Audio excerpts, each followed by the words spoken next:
Phone addiction is ruining so many people's lives and they literally don't even realize it. It's one of those things where they're just stuck in this cycle of being attached to their phone. You wake up to this shockingly loud alarm. You hit snooze several times over. And then as soon as you wake up, you're like, hey, I want to check on some friends. I want to see what's going on in the world. I got to check my email. Well, might as well look at YouTube. Might as well look at X. Might as well look at Instagram. Oh, let's check this. Let's check TikTok. Let's check everything. You start to open tab after tab after tab. It's an endless cycle. Your day, every single day, begins like this. It's become such a normal thing for everybody. Studies show that you're 40% more focused in the first 90 minutes after waking up, and yet most people completely waste it. You crush any sort of momentum you have in the beginning of the day by staring at your phone immediately, right when you wake up. That's how people say, oh, well, I need this to wake up. This is how I get my brain going. This is how I start my day. You could wake up, drink some water, exercise, go for a freaking walk without listening to a podcast or watching something, eat a meal in silence, God forbid, for 10 minutes. We have to be plugged in. We have to be staring at something all the time, every day, every minute, no matter what. There's this sense of excruciating boredom that we're always running from. And this impacts everybody. I was out to eat with a friend the other day, and right behind my friend, I could see this little girl sitting there staring at a phone. We must have been there for 2.5 hours. And literally the entire time, that girl didn't budge. She was sitting there staring into her phone, swipe, swipe, swipe, swipe. And the stuff she was watching was garbage. And the whole family was right there. Everybody was doing it. And I get it, right? You have a chaotic week. Things are crazy. You want to unplug. Kids going crazy. Just give them a screen.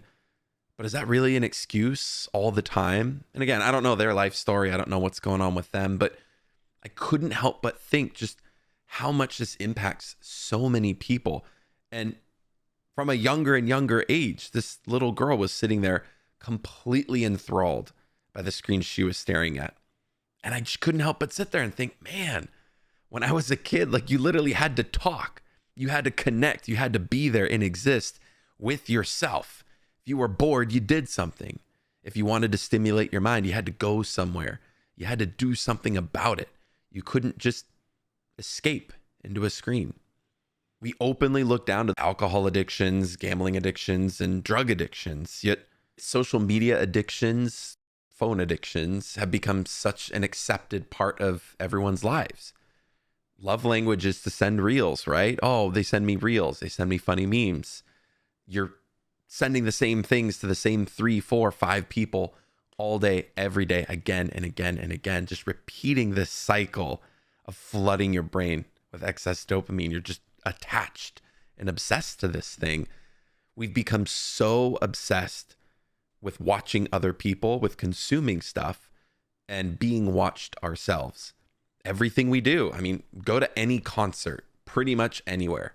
Look around and what do you see? Everybody's got a phone out. They're sitting there filming everything.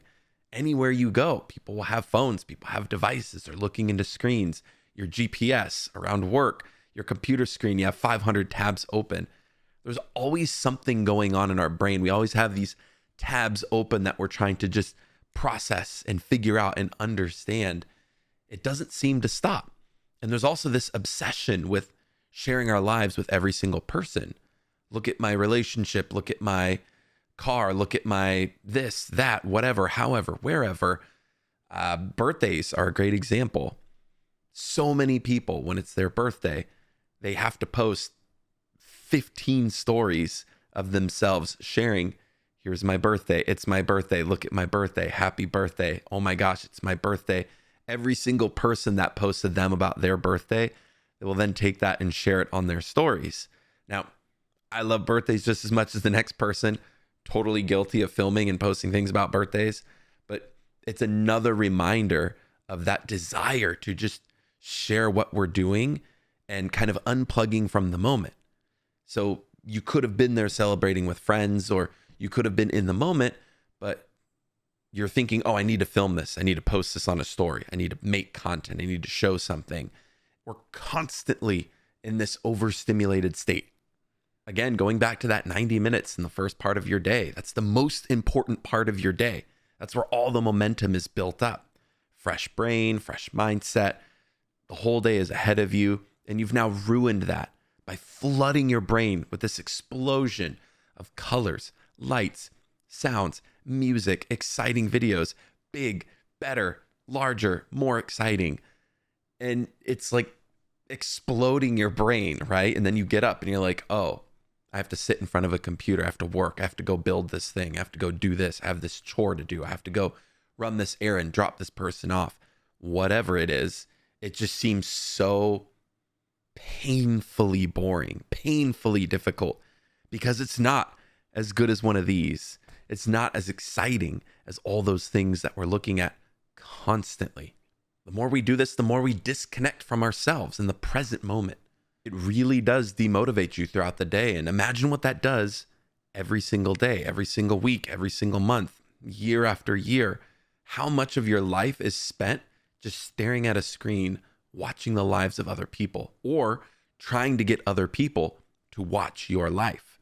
It's an endless cycle. It doesn't stop. So at the very least, one of the best things you could ever do is protect that first 90 minutes like it's sacred. Go for a walk. Don't listen to anything. Don't watch anything. No stimulation. Clean something. Drink some water. Stretch. Exercise. Literally anything except bombard your brain with this overstimulation. And if at the very, very least, every time you do scroll and you're going through looking at whatever it is, put that conscious thought in your mind that you know what you're doing in that moment. What am I doing right now? How am I receiving this content? Do I agree with what's being said or not being said? Or what does this actually make me feel? And it doesn't need to be this super deep psychology lesson or moment for yourself, but it's so shocking how many people just completely shut their brains off and mindlessly scroll again and again with zero sense of critical thinking. I mean, people will watch one video of something and take it as ultimate truth. And they say, oh, well, this video said that. And they form this opinion. It starts to really shape your unconscious mind, which then feeds thoughts into your conscious mind over and over and over again. We're so quick to talk about what we feed our pets that's super healthy. We're so quick to talk about nutrition and eat this and avoid these types of foods and blah, blah, blah. It's such a hot topic on social media, and for good reasons, right? We should be feeding our bodies good things. We should be feeding our pets healthy food. But in addition to that, we also need to pay attention to what we feed to our minds, the things that we consume. I've talked about this a lot on the channel before, but we have this part of our brains called the default mode network. It's responsible for your self-identity. So the more self-talk you have that's negative, your default mode network is going to program these neural circuits within your brain that will literally tell you negative things about yourself. So if you kept talking negative about yourself, what's going to happen? Probably not going to feel so great. If you actually give yourself some form of encouragement, some sort of positive, hopeful, encouraging, and realistic pieces of thought, maybe some good things could come from that.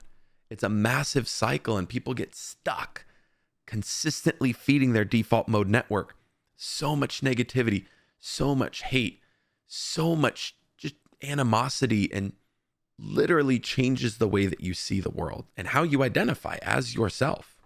Some super quick things to consider. Ask yourself, when's the last time you ate something without watching anything? When's the last time you went for a walk with no podcast on? Every single positive action we take is a vote for the type of person you want to become. You gotta check in with yourself. You gotta unplug from this stuff. There's so much more to life than just being stuck to a screen. Think of how it's impacting your unconscious mind. Think of how it's literally programming, physiologically rewiring the neural circuits in your brain to make you think a certain way. The more poison you consume, the more negative content, the more toxic things you feed to your mind, how is that impacting your mental health? I mean, we're already in a mental health crisis. We're in a loneliness epidemic. Suicide rates are terrible. The dating scene is atrocious for most people. It's just horrible out there in so many different ways.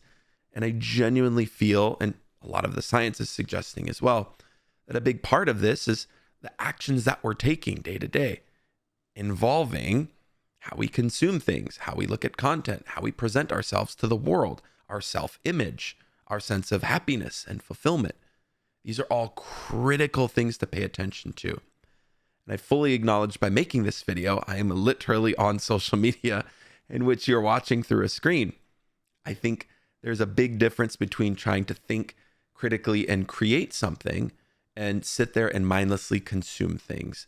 So if anything from all of this, just please, please, please remember the impact that you're having on your mind by sitting there and mindlessly scrolling through stuff.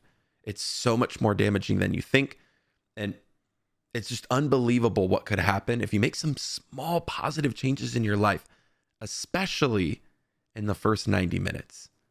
So remember to take care of yourselves. Remember to take care of those around you.